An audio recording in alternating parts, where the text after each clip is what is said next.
అందరినీ భయభ్రాంతులు చేయడం, అందరినీ వేధించడం, అందరినీ దోచుకోవడం ఈ జగన్మోహన్ రెడ్డి నైజం అని చెప్పి కూడా నేను మీకు తెలియజేస్తున్నా. నేను మిమ్మల్ని అందరినీ కోరుతున్నా, ఈ పోరాటం మా కోసరం కాదు, ఈ రాష్ట్రం కోసరం. మా కర్తవ్యం మేము చేశాం. మంచి ఎండలు కూడా లెక్క పెట్టుకోకుండా పవన్ కళ్యాణ్ గారు తిరుగుతున్నారు, నేను తిరుగుతున్నా, నాయకులు తిరుగుతున్నాం.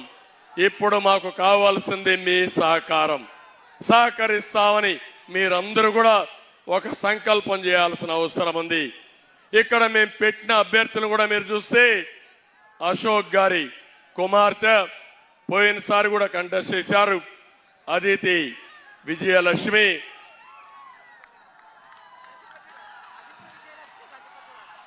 అజిత విజయలక్ష్మి, గజపతి రాజు, అదితి పేరు చెప్పంగానే మీకు అందరికి గుర్తొస్తుంది. పోయినసారి ఓడిపోయారు. ఇప్పుడు నేను అడుగుతున్నా, ఎప్పుడూ రానంత మెజారిటీతో ఆవిడని గెలిపించమని మిమ్మల్ని అందరినీ కోరుతున్నా. అధికారం కోసం రాలేదు, సేవాభావంతో వచ్చింది, నీతి నిజాయితీగా ఉంది.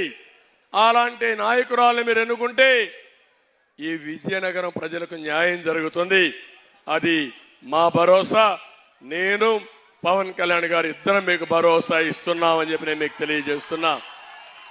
రెండోది, కె అప్పలనాయుడు ఒక సాధారణమైన కార్యకర్త.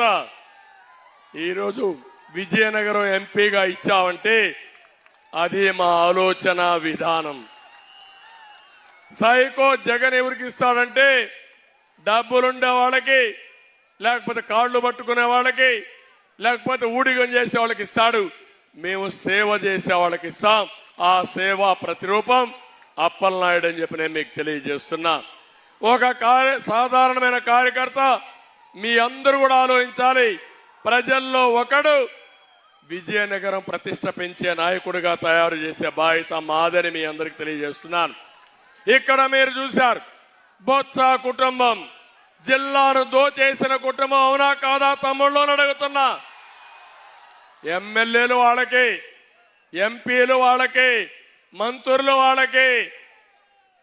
ఇది జిల్లాని ఏకసత్యాధిపత్యంగా చేయాలనుకున్నారు.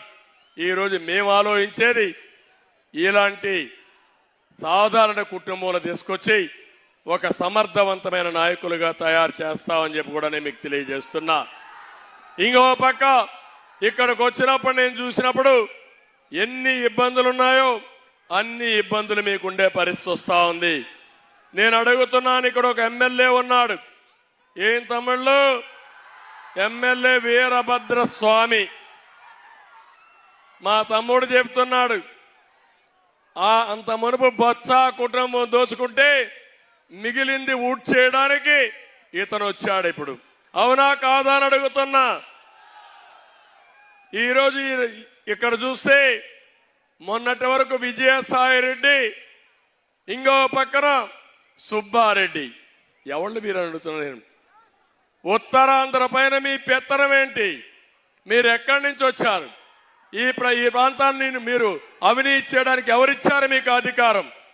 ఒక్క విశాఖపట్నంలో 40,000 కోట్ల రూపాయల ఆస్తులు దొంగిలించిన దొంగలు వీళ్ళంతా.